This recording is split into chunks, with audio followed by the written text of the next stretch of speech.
Vamos estudar agora as drogas anti-inflamatórias não esteroidais.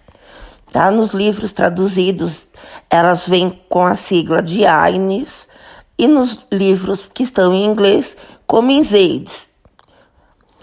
São drogas anti-inflamatórias que não têm a base hormonal. As que têm a base hormonal são os esteroides, tá? E as drogas que a gente usa como anti-inflamatórias são os corticoides.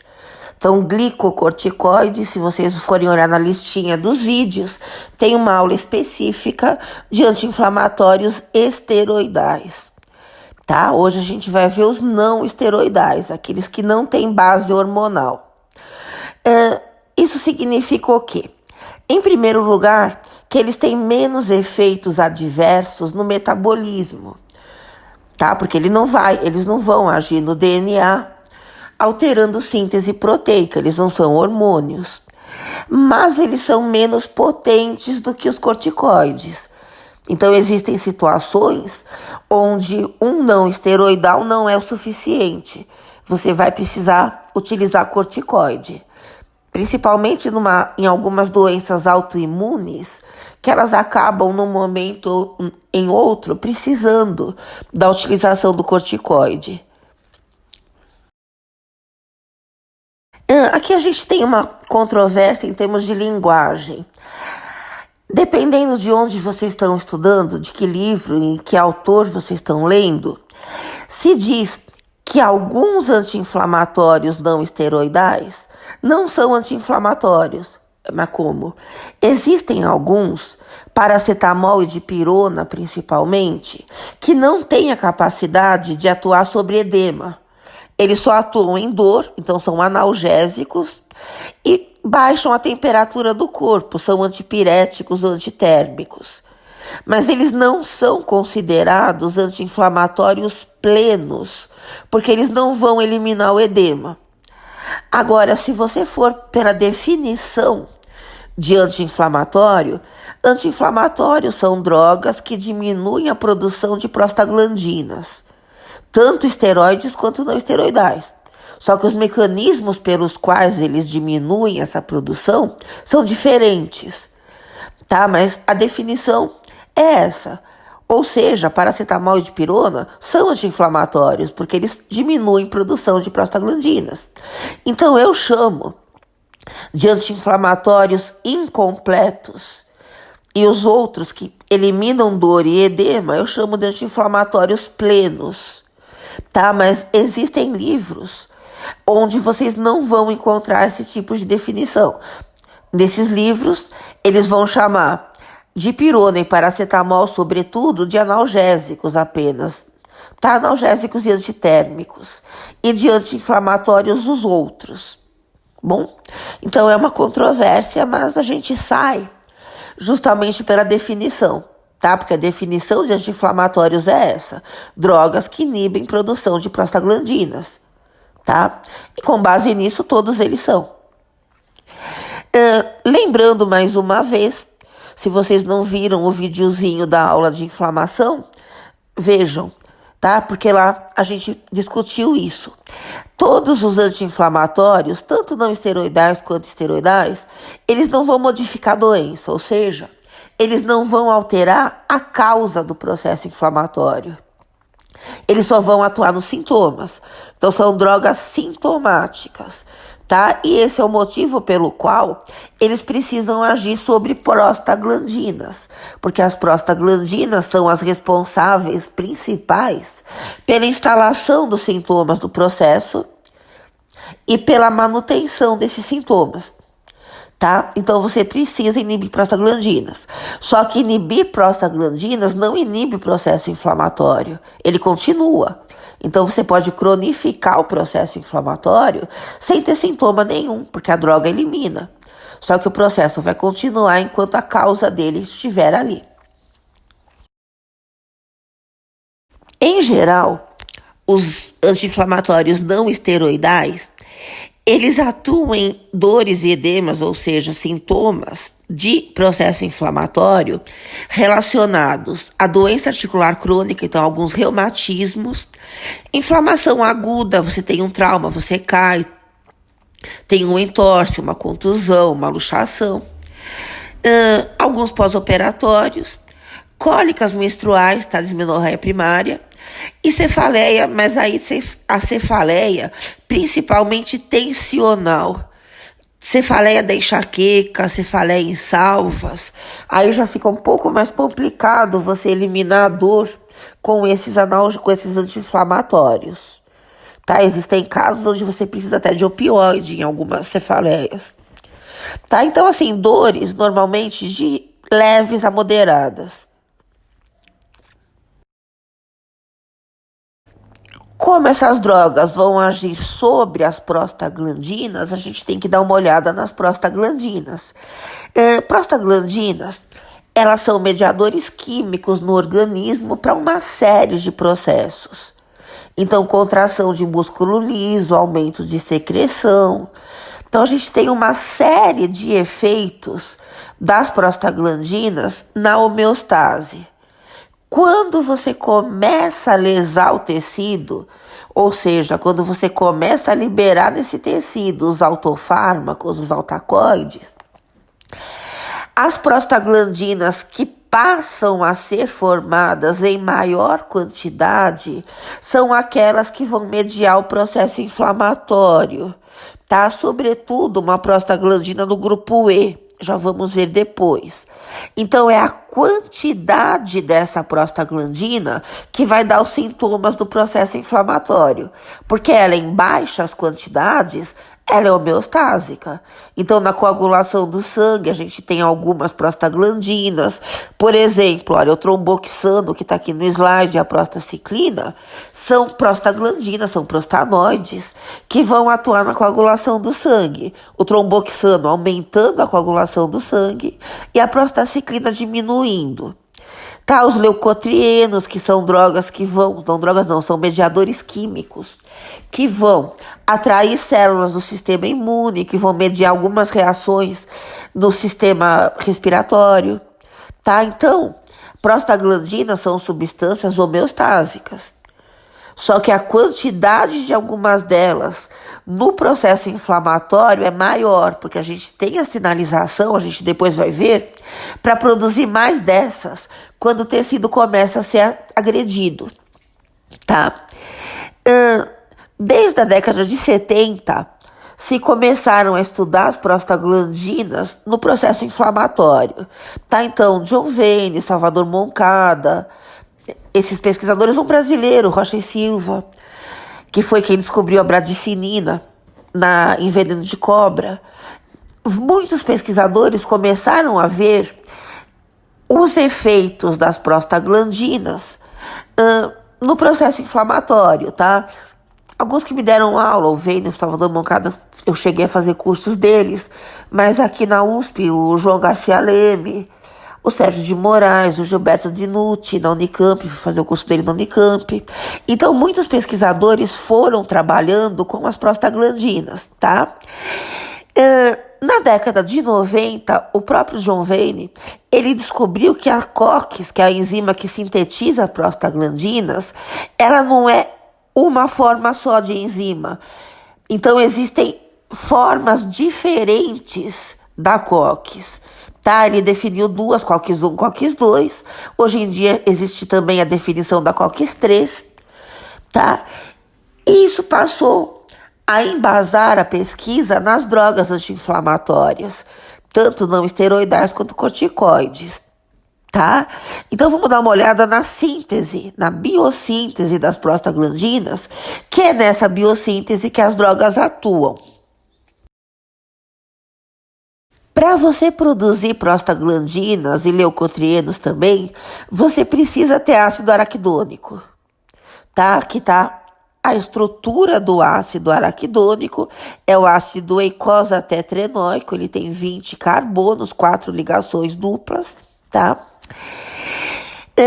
E ele vai ser substrato desta família de enzimas chamada COX. tá? E da LOX também, para produzir leucotrienos. Bom, então vamos dar uma olhada na cascata do ácido araquidônico agora. Esse esquema mostra um equilíbrio que a gente tem no organismo entre duas formas de COX.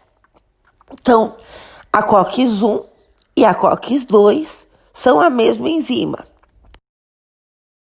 Elas são a mesma enzima, mas em conformações diferentes. São duas isoformas. E elas estão em equilíbrio. Tem a COX-3 também. A gente sabe bem menos a respeito da COX-3, então a gente não fala muito sobre ela, porque não se conhece ainda efeitos das drogas sobre ela. Mas existe um equilíbrio entre essas formas.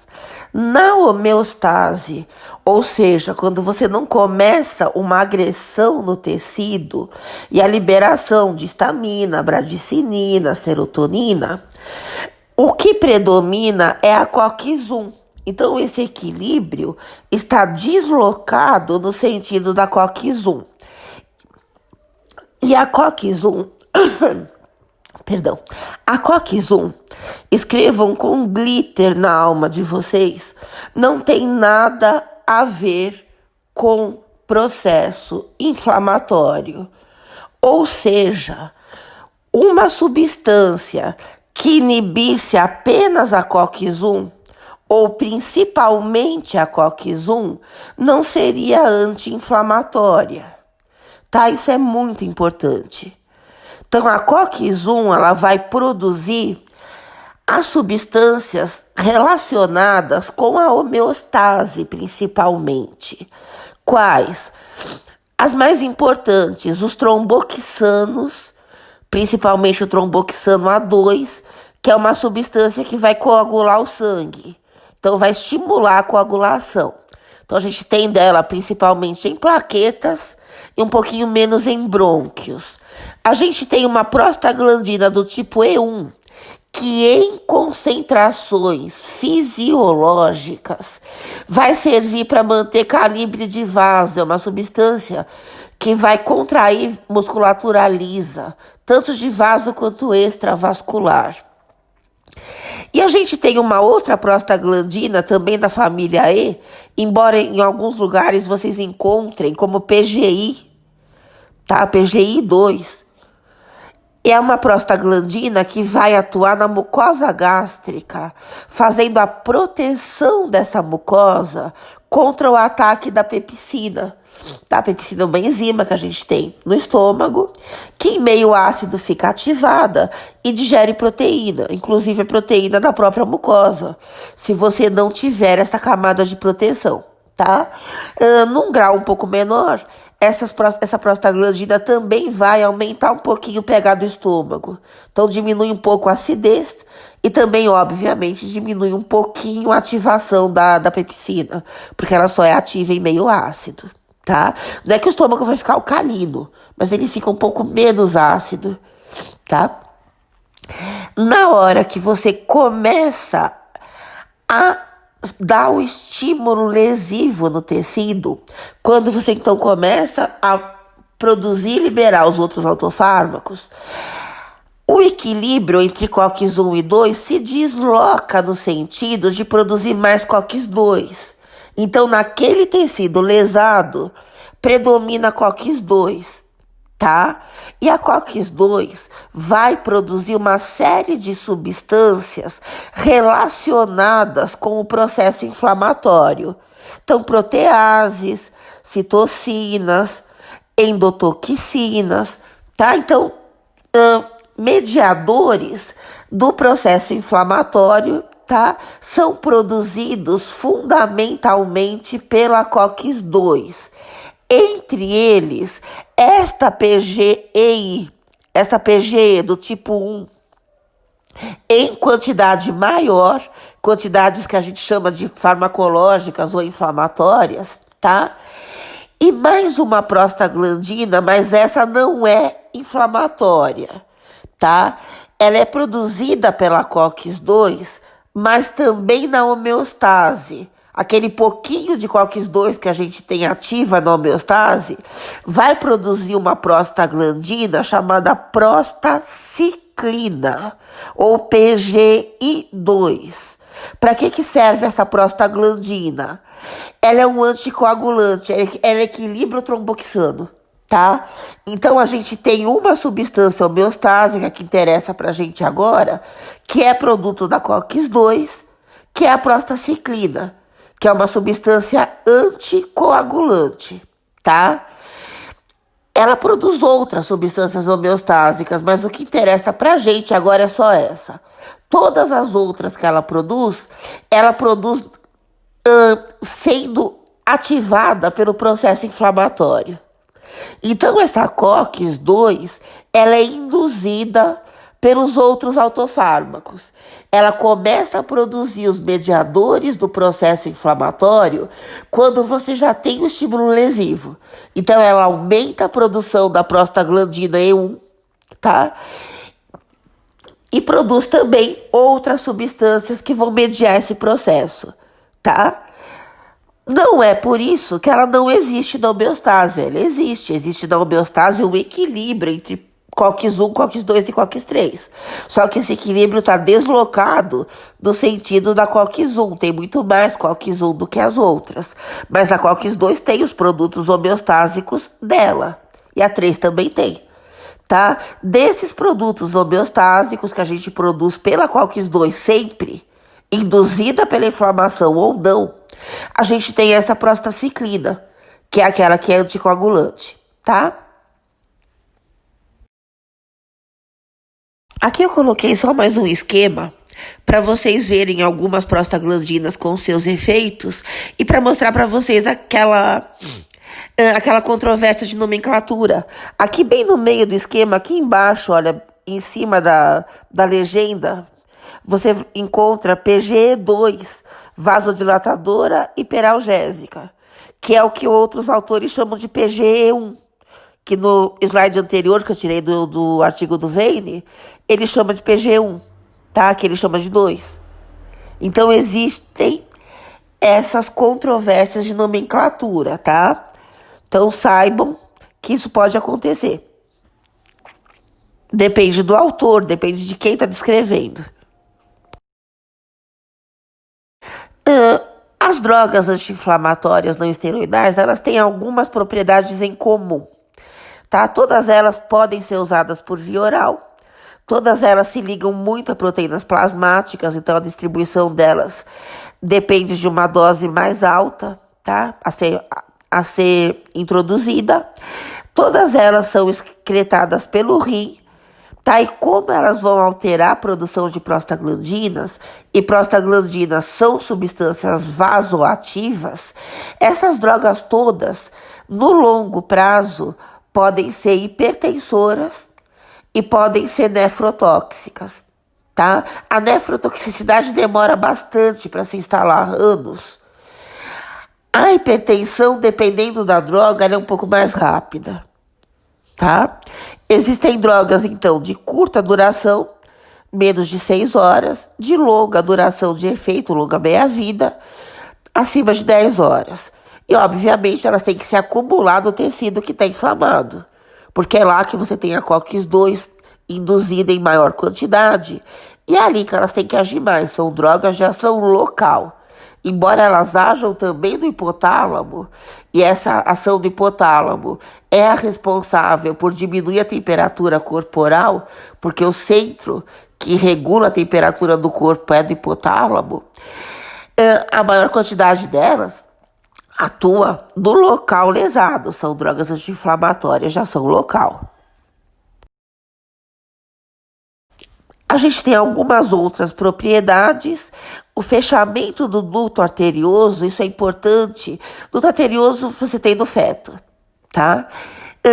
Se você utiliza um anti-inflamatório não esteroidal depois da 30ª semana de gestação, você tende a fechar precocemente esse duto. Esse duto normalmente é fechado imediatamente depois que nasce o bebê.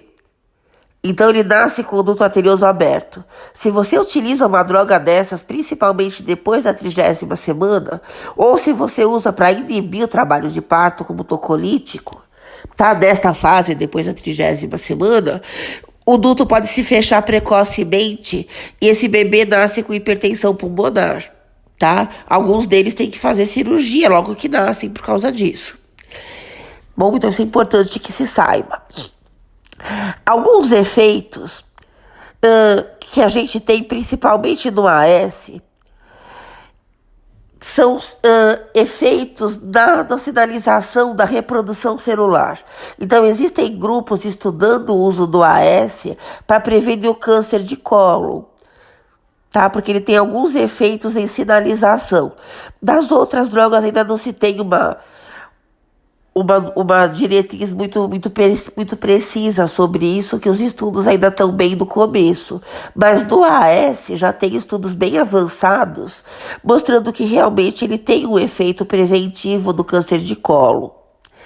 Tá? Obviamente você consegue utilizar em sintomas dolorosos da dismenorreia, tá? Cólicas menstruais.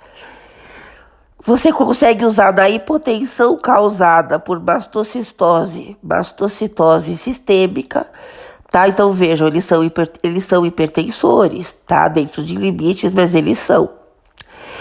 Em algumas neoplasias, você consegue usar fundamentalmente o AS para diminuir a hipercalcemia, porque hipercalcemia, cálcio livre, normalmente tem muito a ver com o sofrimento celular, tá? Então você consegue diminuir essa hipercalcemia em algumas neoplasias com o uso de algumas doses do AS, tá?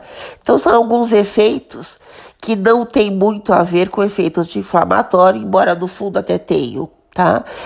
Existem também grupos utilizando o AS para prevenir o aprofundamento de sintomas de Alzheimer. Então, ele pode ter algum efeito também dentro dos neurônios. Como um grupo, tá? Os efeitos do grupo, efeitos adversos, decorrentes do mecanismo de ação, tá? Que dependem da inibição da COX. A gente tem basicamente desproteção da mucosa gástrica, porque você vai produzir menos aquela prostaglandina que protege o estômago e aumenta um pouco o pH do suco gástrico. Você vai ter alteração de fluxo sanguíneo renal, porque você altera o calibre dos vasos, já que prostaglandinas são substâncias vasoativas. Então isso no longo prazo pode levar a uma lesão renal, e você vai ter a diminuição da coagulação do sangue, porque você diminui a produção do tromboxano A2, tá? Isso as drogas que inibem de forma inespecífica a COX, inibem 1, 2 e 3, que é a maioria das drogas, tá? As drogas que agem mais em COX-2 e agem só em COX-2 tem uma diferença nesse sangramento e na irritação gástrica, que depois a gente vai dar uma olhada.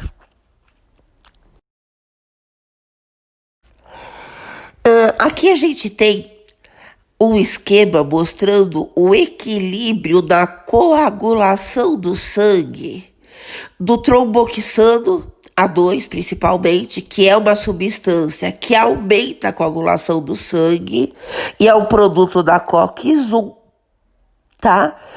Com a PGI-2, que é uma substância que diminui a coagulação do sangue, tá? Ela é formada em células endoteliais e ela é fundamentalmente um produto de COX-2, tá?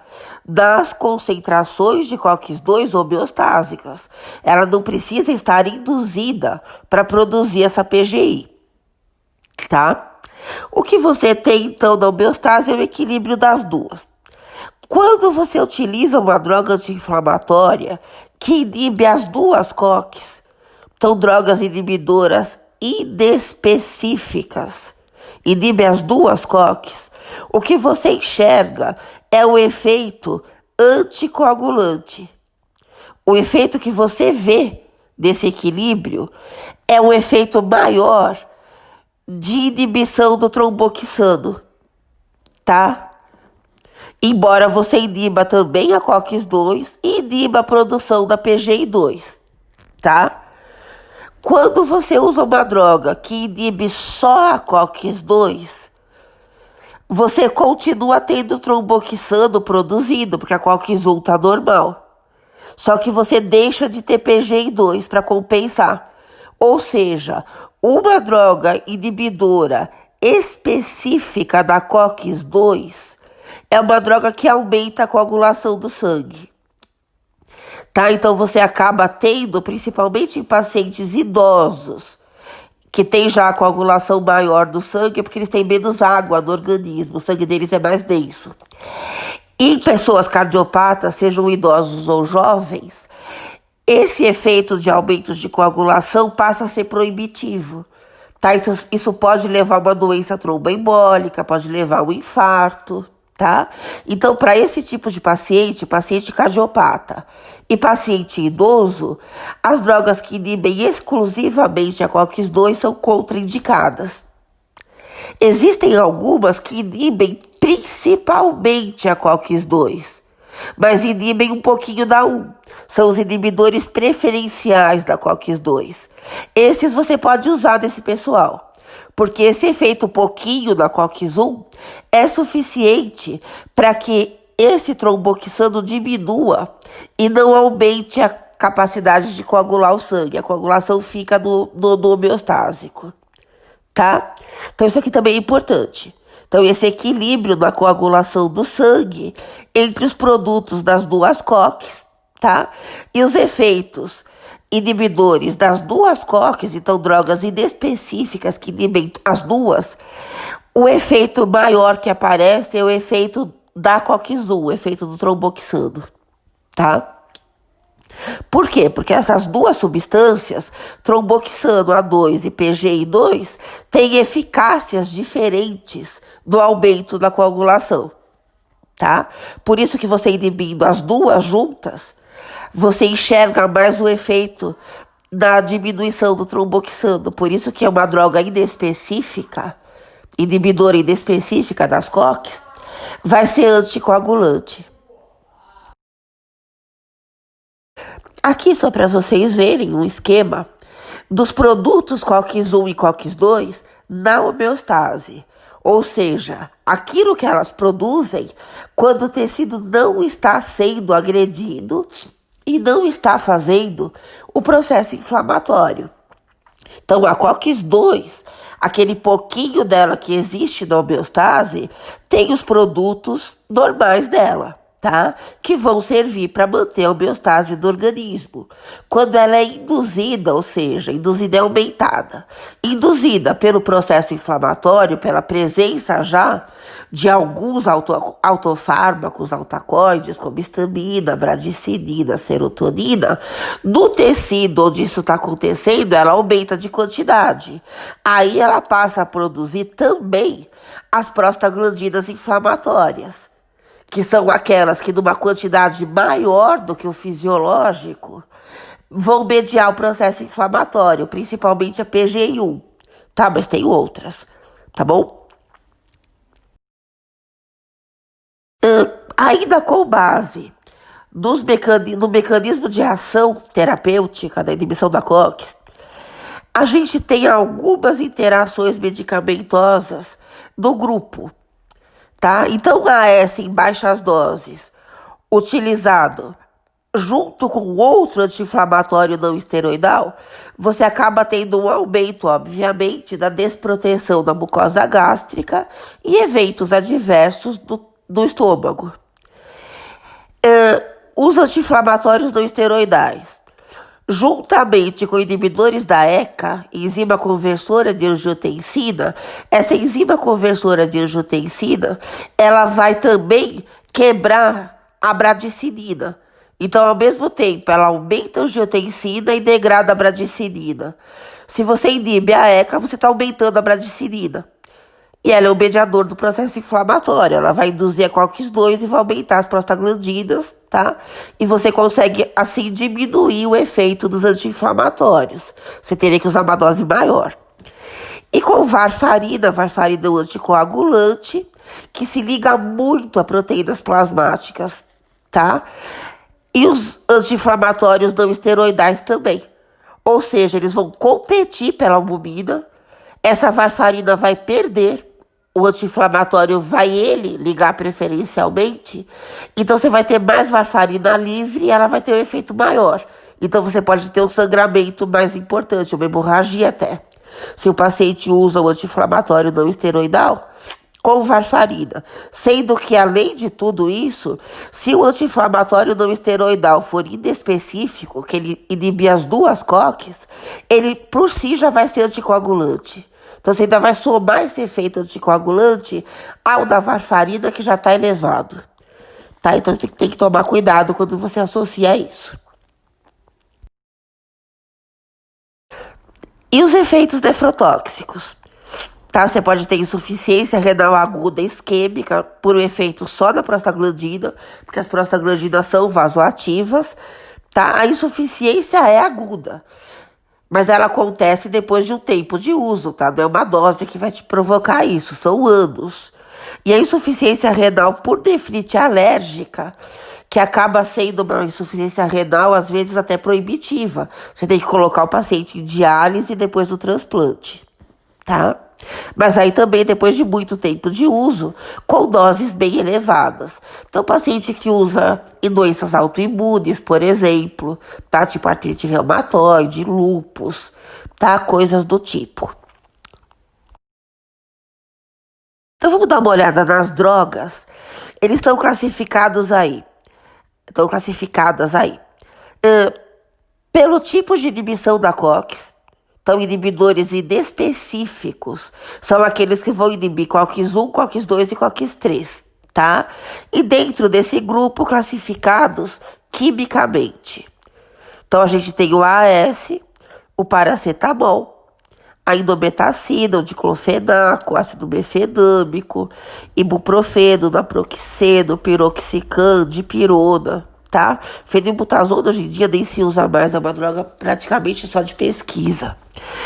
Mas são drogas que inibem as 3 COX de forma inespecífica, tá? Inibem as 3 COX. Algumas podem inibir a COX-1 mais do que outras, mas nenhuma delas inibe a COX-1 mais do que a COX-2, tá? Inibe todas elas, tá bom?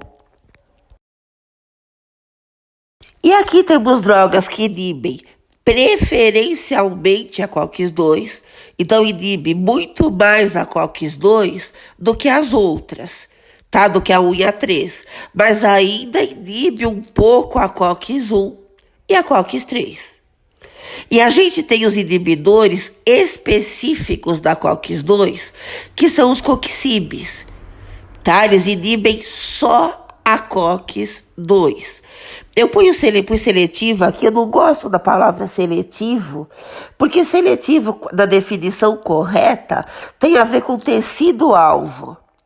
Por exemplo, uma droga que age em receptor beta-1 é seletiva para o coração, porque o coração é que tem receptor beta-1, tá?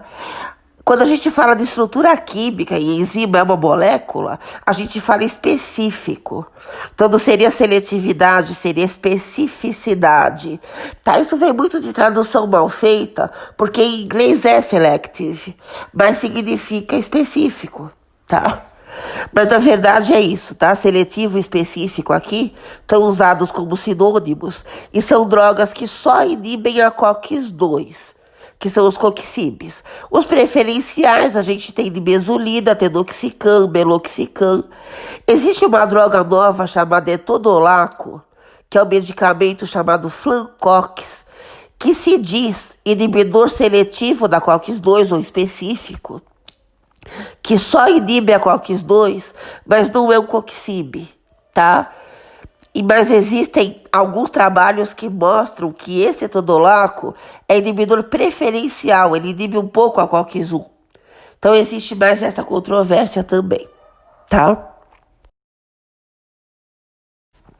Ó, escrevam de novo com glitter na alma de vocês que não existem anti-inflamatórios seletivos para COX-1. Não existe uma droga que é mais seletiva para COX-1, ou que é seletiva para COX-1, ou que uma droga numa menor quantidade é seletiva para COX-1, ou que ela é mais seletiva para COX-1 do que para COX-2. Isso não tem, tá? Isso não existe.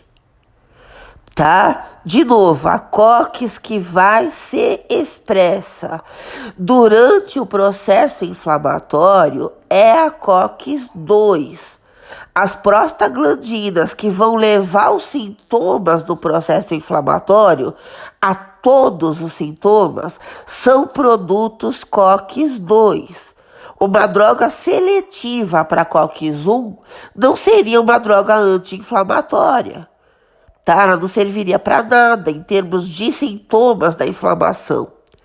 Então isso não existe, tá? Bom, o anti-inflamatório não esteroidal mais importante, tá? O protótipo do grupo todo é o AAS. O AAS tem algumas características que o diferenciam dos outros anti-inflamatórios não esteroidais. Em primeiro lugar, ele não é um inibidor reversível da COX. Todos os outros são. A droga sai do organismo, ela é metabolizada e excretada, o efeito acaba, a COX volta ao normal. O AS não. O AS sai do organismo, a COX que ele inibiu continua perdida. Você tem que produzir outras COX. Tá? Por esse motivo, e só por esse motivo, o efeito do AS na lesão da mucosa gástrica é maior do que os dos outros anti-inflamatórios não esteroidais que inibem as duas COX, os inibidores inespecíficos, tá? Ele não tem mais efeito na mucosa gástrica porque ele inibe mais a COX-1, tá? Não é o caso. Ele tem um efeito um pouco maior, um efeito adverso na desproteção da mucosa gástrica, porque o efeito dele é mais longo, tá? O efeito dele é mais longo, mais duradouro, porque ele inibe de forma irreversível as COX. Quais? Todas. Ele é um inibidor inespecífico da COX, inibe as três. E essa inibição é irreversível. O organismo tem que sintetizar mais COX, tá? Por isso que o efeito que você vê dele, ele é duradouro. E o efeito no estômago acaba parecendo mais intenso. Mas ele não é mais intenso, ele é só mais duradouro. Se você está usando a AS e vai passar por uma cirurgia, e essa cirurgia é eletiva, tá? Você marca a cirurgia, não é uma cirurgia de emergência, vão te dizer para parar de tomar o AS. Porque vai levar pelo menos uns 15 dias para que a COX volte ao normal e o teu sangue volte a coagular normalmente. Senão você corre o risco de, nesse procedimento cirúrgico, ter uma hemorragia ou ter um aumento de sangramento. Tá? Mas e quando não dá tempo? Quando a cirurgia é de emergência? Aí você tem que usar drogas coagulantes. Tá bom? Porque o efeito do AS persiste no tempo, tá? Porque ele é irreversível. Só ele é. As outras drogas todas inibem de forma reversível. A droga saiu do organismo, a COX volta ao normal, tá? Você tem um efeito dele, do AS, que depende da dose, coisa que os outros dão, tá? Se você dá uma dose baixa de AS, você tem um efeito apenas anticoagulante. Você só enxerga o efeito anticoagulante. Se você dá uma dose intermediária, tá? Cerca de 500 miligramas, 3 ou 4 vezes ao dia, você tem um efeito só analgésico e antitérmico. Você não tem efeito no edema, tá? Só na dor e na febre. E se você dá uma dose elevada, aí sim você vai combater o edema, tá? Os outros anti-inflamatórios não. Se você usa um paracetamol ou uma dipirona, você pode dar a dose que for, que ele não vai te combater edema, eles só vão te combater dor e febre, tá bom? Se você pega uma indometacina e dá uma dose muito diminuída dela, você não vai conseguir ver o efeito só analgésico. O que você consegue é ver cada vez menos efeito em dor e edema, até que você não vê efeito nenhum nas duas coisas, tá bom? Essa diferenciação de efeito principal com os aumentos da dose é só o AS que vai te dar. E aqui a gente chega a uma outra coisa que também vocês têm que escrever com glitter na alma de vocês. AS em doses baixas, tipo 100 miligramas, 200 miligramas no máximo, é utilizado de forma crônica para prevenir efeitos tromboembólicos, principalmente em paciente cardiopata ou paciente que tem uma tendência ao infarto e à trombose.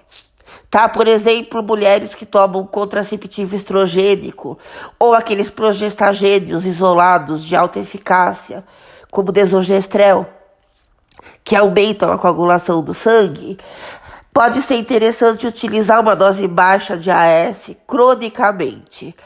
Isso eu já vi em algumas aulas. Às vezes eu procuro aulas no Scribd, no SlideShare, para pegar esquemas para aulas minhas. E eu já vi em aulas que eu procuro nesses sites, dizendo que o AS em doses baixas, ele só tem efeito na coagulação do sangue, ele é só anticoagulante, porque em doses baixas, ele é seletivo para COX-1. Então ele não vai inibir as outras prostaglandinas inflamatórias, porque ele não consegue agir na COX-2 em doses baixas. Isso não existe. O que acontece é o seguinte: na homeostase, você não tem predomínio de COX-1. Se você está usando o AS todos os dias do paciente, obviamente você está usando nesse paciente durante a homeostase. Esse paciente não está inflamando todo dia para você ter a COX-2 induzida.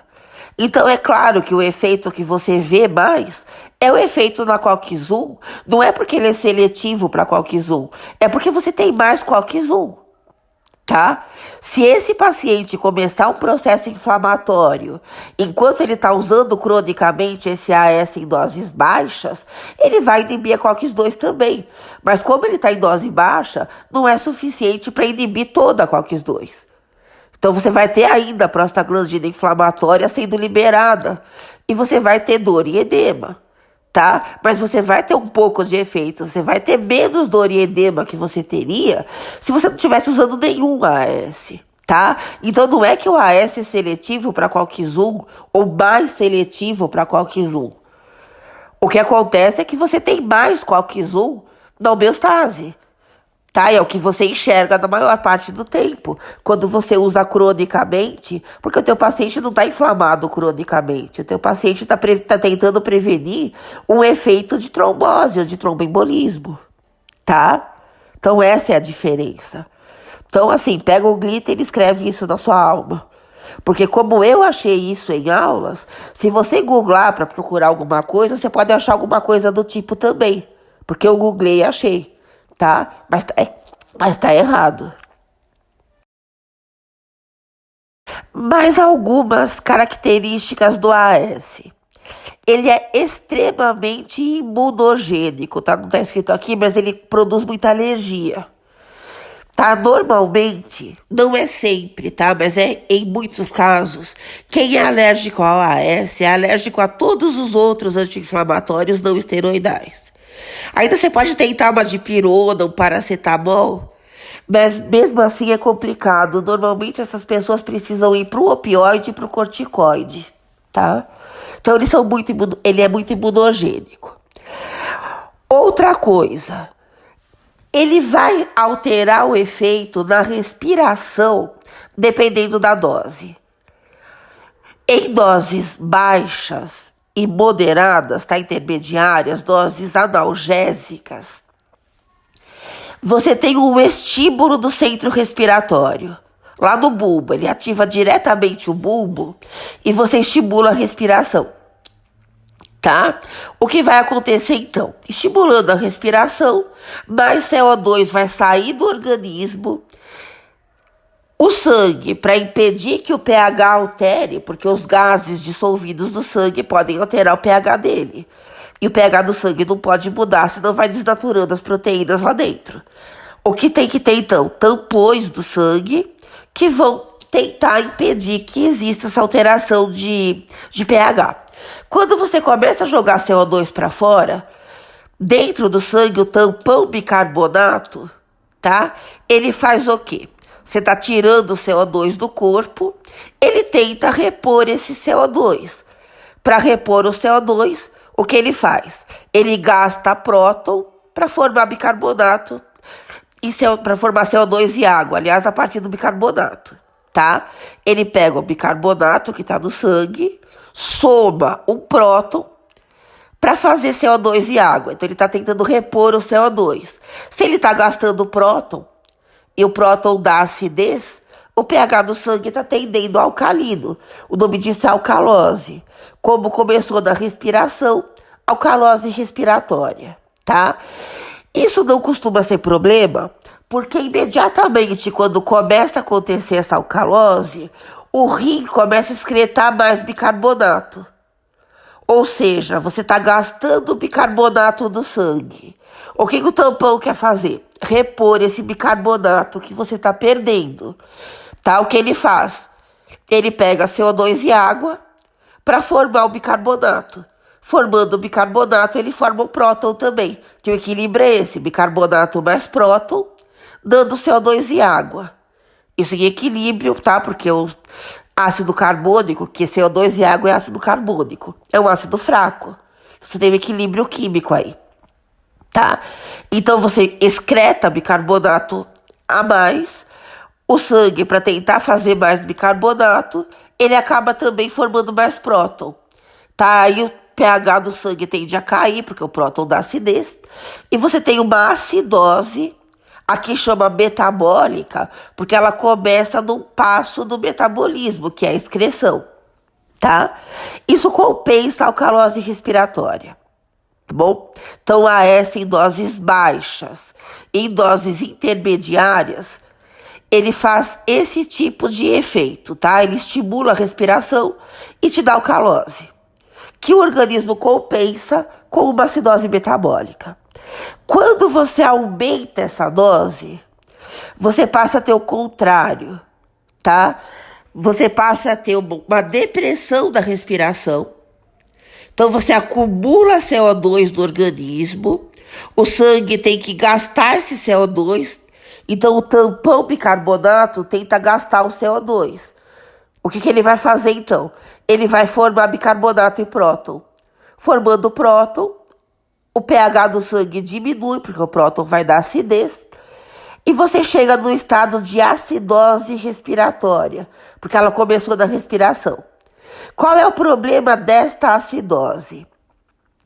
O AAS, ele é o ácido acetil salicílico. Ele é um ácido fraco. Ácido fraco do sangue, ele está ionizado, tá? Então, ele vai ter a forma molecular, que é a forma que é distribuída para os tecidos, que vai fazer o efeito. E tem a forma iônica, que fica no sangue, dissolvida na água, porque é uma forma hidrossolúvel, tá? Então, fica diluído ali no plasma. Quando você acidifica o sangue, quando você aumenta o próton, percebe que ele vai fazer com que a forma ionizada desse ácido passe para a forma não ionizada. Então, você vai ter o aumento do AAS em forma molecular e essa forma molecular vai ser distribuída para os tecidos. Esse AS em excesso, que é distribuído para os neurônios, pode te dar alguns efeitos neuronais, tá?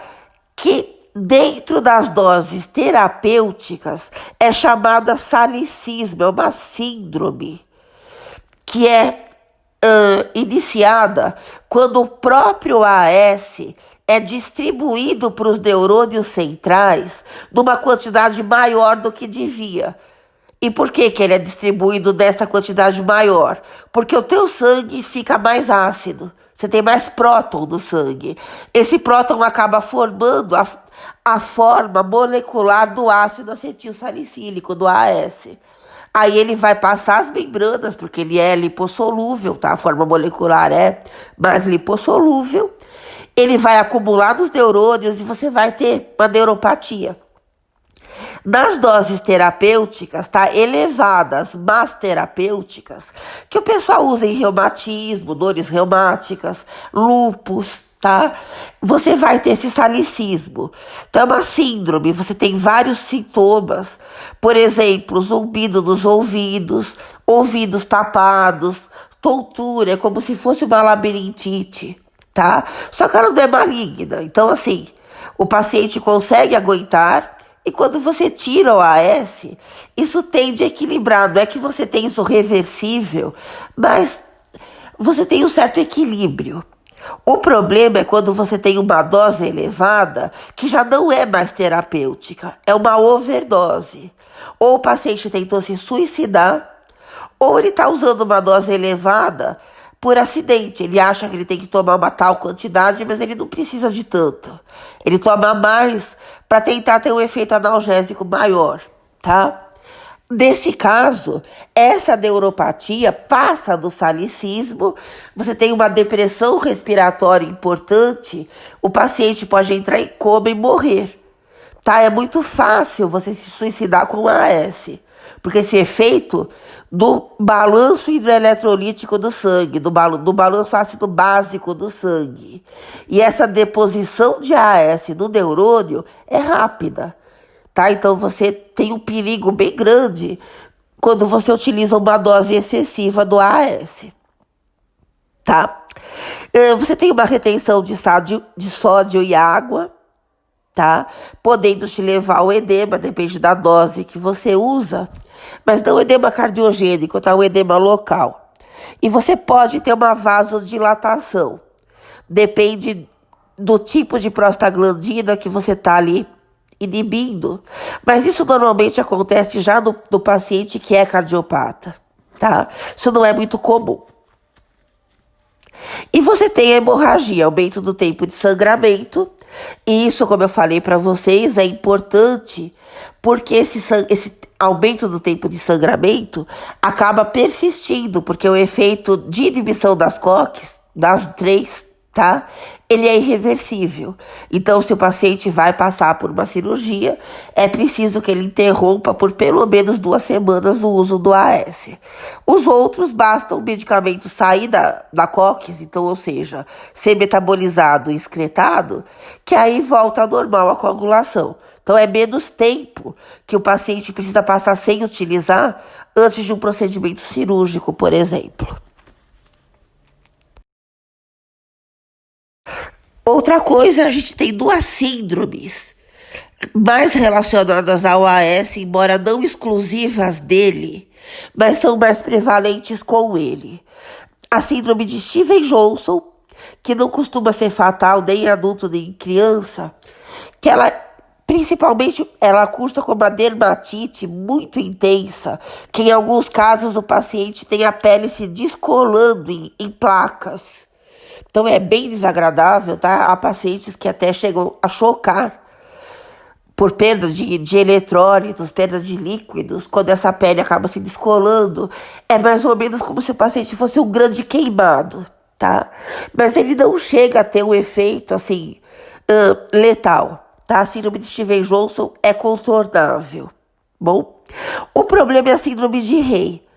E a síndrome de Rey em criança, em adulto também a síndrome de Rey é contornável. Quando que ela acontece? Quando você usa AS e o teu paciente tem uma infecção viral. Tá? Existem algumas propostas de mecanismo para isso acontecer, elas acabam envolvendo liberação de alguns interferons, mas não vamos entrar nisso. O fato é que o uso do AS com infecção viral na criança chega a dar um risco proibitivo para a síndrome de Rey. Essa síndrome de Rey pode levar ao coma, na criança é muito comum levar ao coma, e uma grande proporção dessas crianças entra em óbito, elas morrem. Ou seja, AS é contraindicado em criança. Tem AS infantil, como eu sempre falo nas minhas aulas, mas também tem crack, mas não é por isso que você vai fumar. O AS infantil, ele é chamado infantil, mas ele não é mais indicado para criança. Esse AS agora é indicado para prevenir a trombose, tá? Então, o AS hoje em dia é chamado AS Prevent, por exemplo, não mais AS infantil, tá? Essas doses são usadas para adultos, para prevenir as manifestações trombóticas, tá? Daquela forma crônica, para prevenir infarto, para prevenir trombose em mulheres que utilizam contraceptivo estrogênico ou progestagênico de alta eficácia, tá? Em crianças não se usa AS. Bom, os outros anti-inflamatórios não esteroidais não podem dar isso? Podem. Tá? De mesolida, a gente vai vendo depois, é o inibidor preferencial de COX-2, tem alguns relatos semelhantes à síndrome de Rey, mas não é ainda uma evidência clínica, então é muito menos provável você ter uma síndrome de Rey com nimesulida em infecção viral do que com a AS em infecção viral, tá? Mas a nimesulida pode estar provocando isso, só que numa proporção bem menor do que o AS, até porque o AS é muito mais usado que a nimesulida, tá? E a síndrome de Stevens-Johnson você tem para sulfas, para alguns antibióticos, para alguns hipoglicemiantes orais, tá? A síndrome de Stevens-Johnson é mais comum. Mas assim, no AS e nos outros anti-inflamatórios, ela não chega a ser letal. E no AS ela é muito mais prevalente do que nos outros anti-inflamatórios. Em seguida, a gente tem o paracetamol, tá? Derivados do paraminofenol.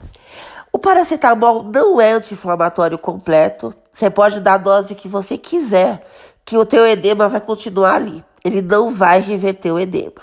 Então, ele é usado para reverter dor e para reverter febre, tá? Em adultos, em crianças e quem for. O problema é que se você utiliza cronicamente ou em doses altas, cerca de 10 a 15 gramas do paracetamol acumulados no organismo, você tem um efeito hepatotóxico importante, porque ele é metabolizado no fígado e o metabólito que ele produz é lesivo ao próprio fígado, tá? Então você não pode usar essa droga de maneira crônica e não pode usar doses elevadas.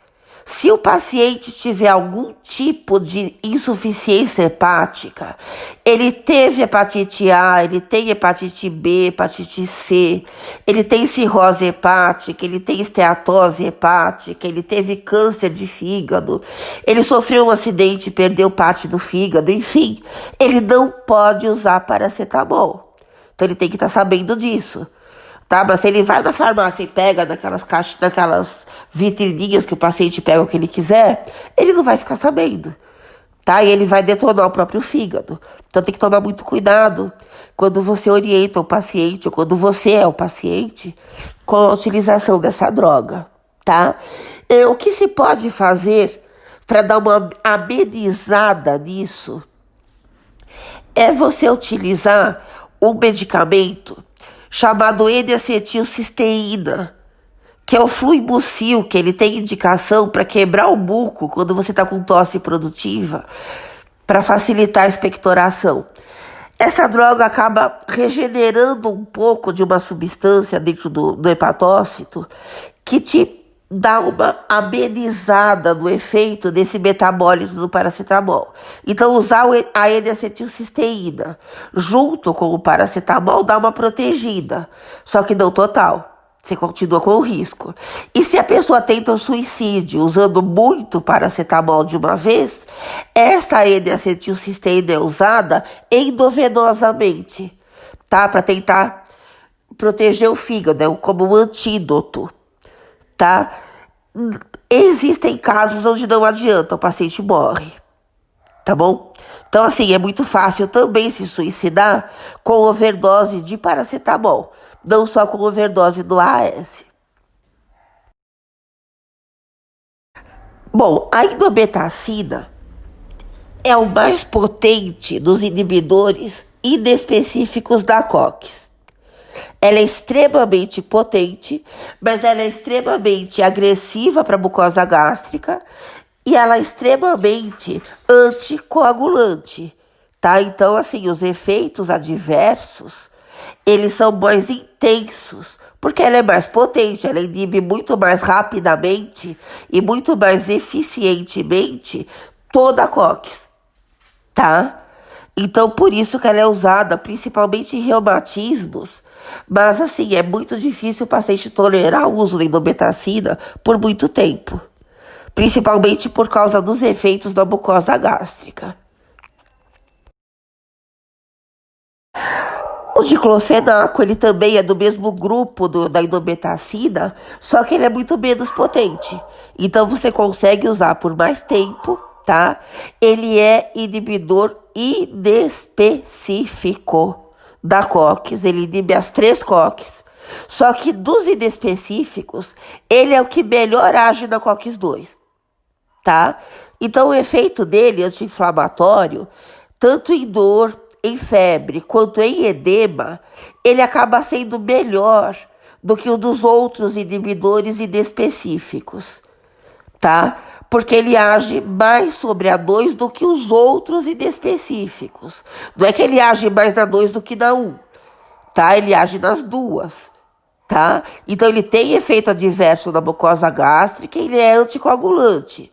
Só que ele tem um efeito anti-inflamatório um pouco melhor do que os outros inespecíficos nas doses terapêuticas, tá?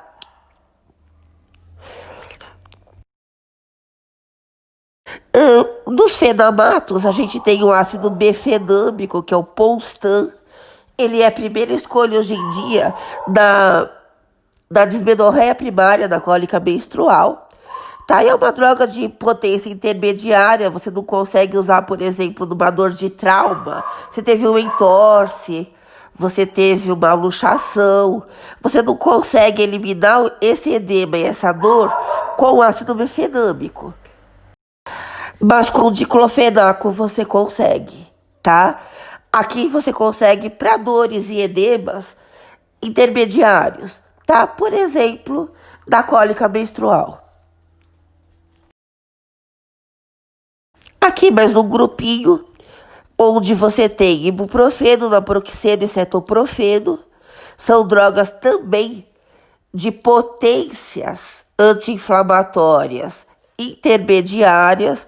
O ibuprofeno, ele é principalmente analgésico e antitérmico, tá? Ele age em edema, mas em edemas bem leves, tá? Não é em qualquer edema que você percebe o efeito dele. Os outros dois não.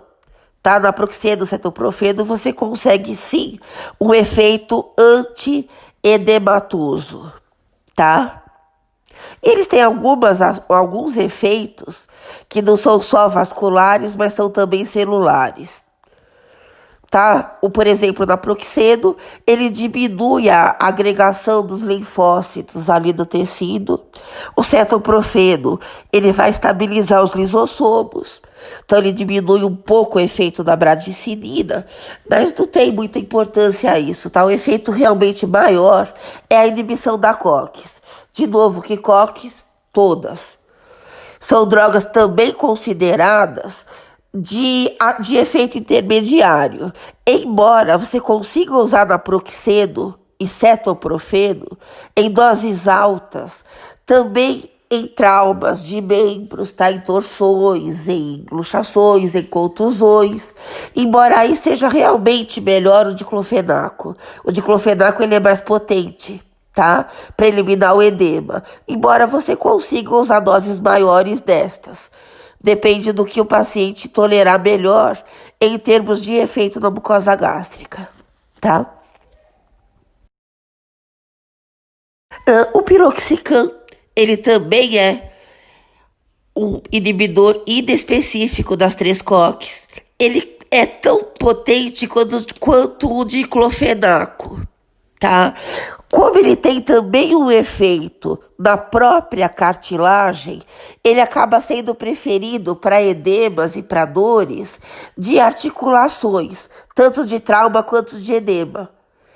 Quanto de reumatismo. Então, assim, no reumatismo costuma ser preferido o piroxicam. Em traumas de membros, costuma ser preferido o diclofenaco, tá?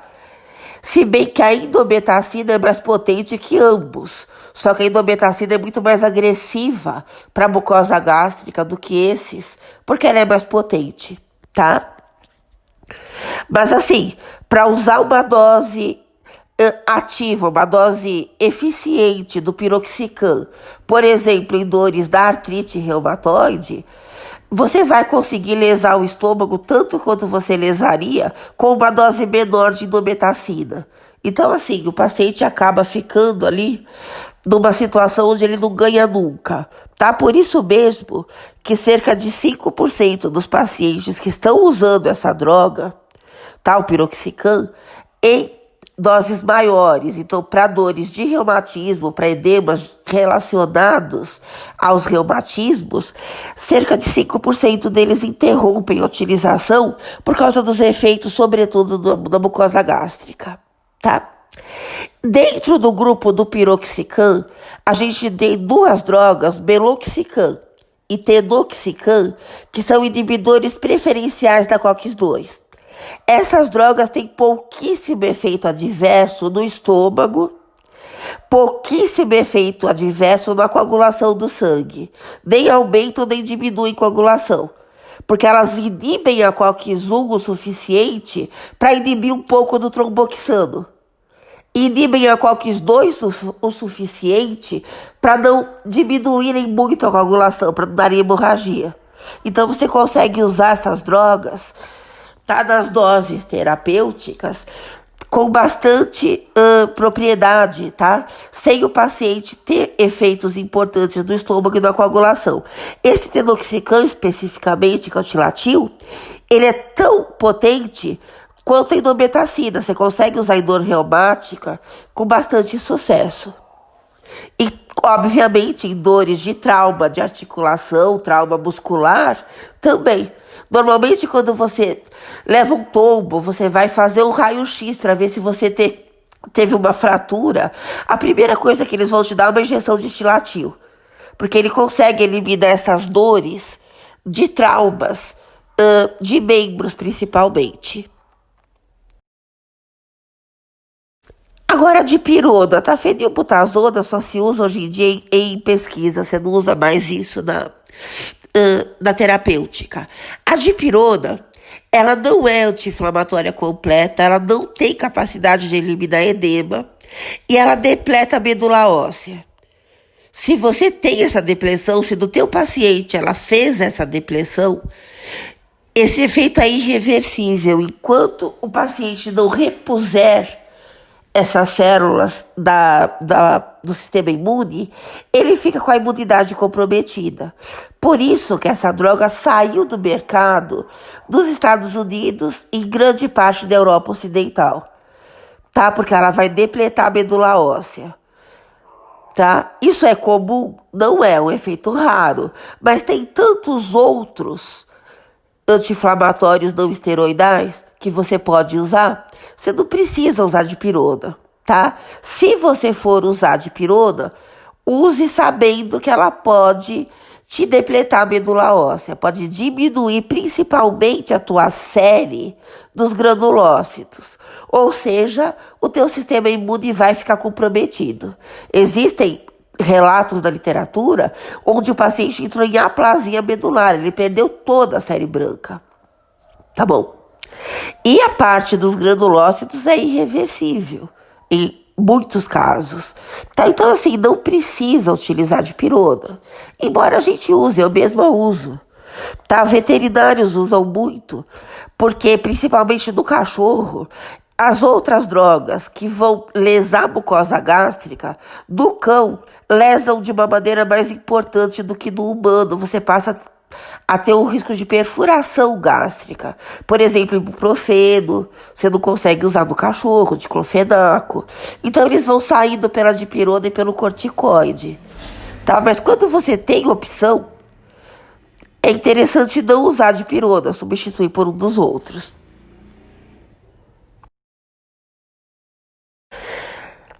Bom, além dos dois que a gente já viu, meloxicam e tenoxicam, que são inibidores preferenciais da COX-2, inibem mais ela, mas inibem também um pouquinho das outras, a gente tem a nimesulida. Nos Estados Unidos ela já foi retirada porque ela é hepatotóxica. Em alguns relatos que ainda não formaram uma evidência clínica, você encontra a presença da síndrome de Rey em pacientes com virose que usaram nimesulida. Então, assim, é interessante que ela seja mais restrita. Então, é melhor que você utilize, tanto em você quanto no teu paciente, o tenoxicam e o meloxicam, que eles são tão preferenciais quanto a nimesulida e não até agora se demonstraram ser tão hepatotóxicos quanto ela e gerarem síndrome de Rey. Embora exista, sim, o risco disso acontecer, de relatos aparecerem, conforme a droga vai sendo mais usada. Elas são mais recentes do que a nimesulida. Tá? Então, esses eventos adversos podem ter já aparecido porque mais pacientes usaram. De qualquer forma, é interessante no momento, tá? Se você conseguir utilizar tenoxicam e meloxicam, é melhor do que você utilizar nimesulida. Finalmente, inibidores específicos da COX-2. Só inibem COX-2.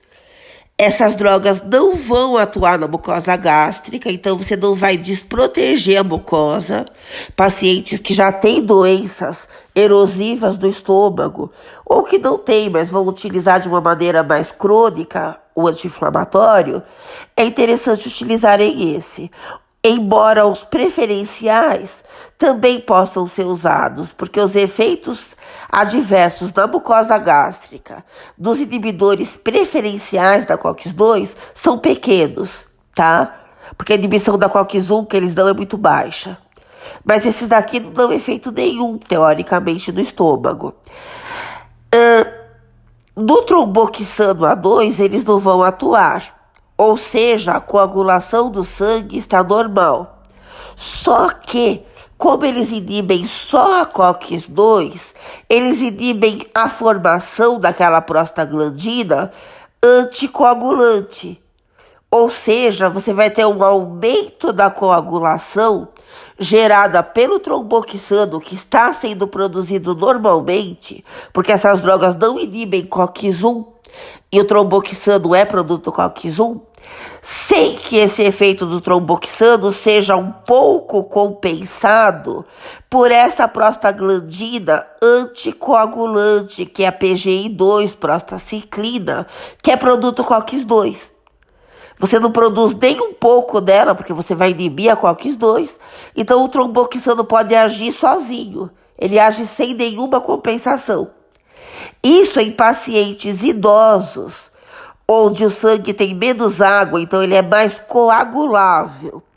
Ou em pacientes cardiopatas, onde o excesso de coagulação pode levar a um AVC, a um infarto, tá? Nesses pacientes, você não pode usar inibidores específicos de COX-2.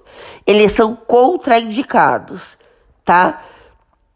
Que são as drogas chamadas de coxibes, porque os nomes delas terminam com coxib. Hoje em dia a gente tem principalmente o Celebra, que é o celecoxib, E a gente tem o parecoxib, que é o Bextra injetável. O Bextra oral, que é o valdecoxib, já foi retirado. Tá? Então essas drogas vão sendo retiradas da terapêutica à medida em que pacientes idosos, pacientes cardiopatas ou as duas coisas juntas acabam morrendo pelo uso dessas drogas. Tá? Então, quantidades importantes de pacientes acabam morrendo por excesso de coagulação do sangue quando utilizam essas drogas em comparação aos idosos cardiopatas ou aos cardiopatas jovens que morrem sem utilizar essas drogas, tá? Então, é mais interessante não usar, porque as drogas que são preferenciais da COX-2 acabam tendo um efeito terapêutico quase que tão potente quanto estas, com o efeito da mucosa gástrica quase tão pequeno quanto os dessas, tá? Sem o efeito de aumento de coagulação, porque elas também inibem um pouco da COX-1, suficiente para baixar o tromboxano, tá bom?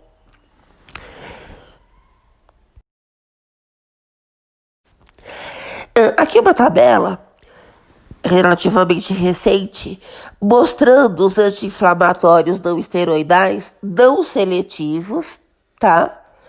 Em comparação aos COX seletivos. Percebam, olha, como tá em inglês, ele chama de selectivity. Só que em português seria especificidade, não seletividade. Porque especificidade tem a ver com uma molécula. E as COX são moléculas, são enzimas. Então a gente tem aqui os inespecíficos, ou seja, inibem as duas COX. Então, diclofenaco, AS, etodolaco que eu falei para vocês, que se diz na bula inibidor específico de COX-2, mas hoje em dia ele se considera mais como preferencial. Peloxicam, tenoxicam, nimesulida, que não tá aí porque isso aqui é americano e nos Estados Unidos não se usa mais, tá? Ibuprofeno, indometacina, cetoprofeno, tá bom? Então, nessa tabela, eles colocam os preferenciais como não seletivos, como não específicos, embora eles inibam muito mais a 2 do que a 1. E os específicos da COX-2, que só inibem a COX-2, os coxibs, todas as drogas cujo nome termina com coxib, tá? Então, aqui nessa tabela, eles só separam por exclusivos de COX-2 e por inibidor das 3, tá? Por isso que eles colocam também os preferenciais de COX-2 como não específicos. E, na verdade, são não específicos mesmo, porque eles inibem um pouquinho de COX-1 e um pouquinho de COX-3, tá? Mas eles inibem muito mais a 2 do que as outras, tá bom? Só para mostrar para vocês aqui que não existe nenhum anti-inflamatório seletivo de COX-1. Se vocês lerem isso em algum lugar, tá errado, tá? Como eu li num monte de lugares, quando eu googlei isso para fazer slides, para pegar figuras, um monte de aulas, e não só de brasileiros, dizendo isso, tá? Que alguma droga é mais seletiva para COX-1, tá? Isso tá errado, tá bom?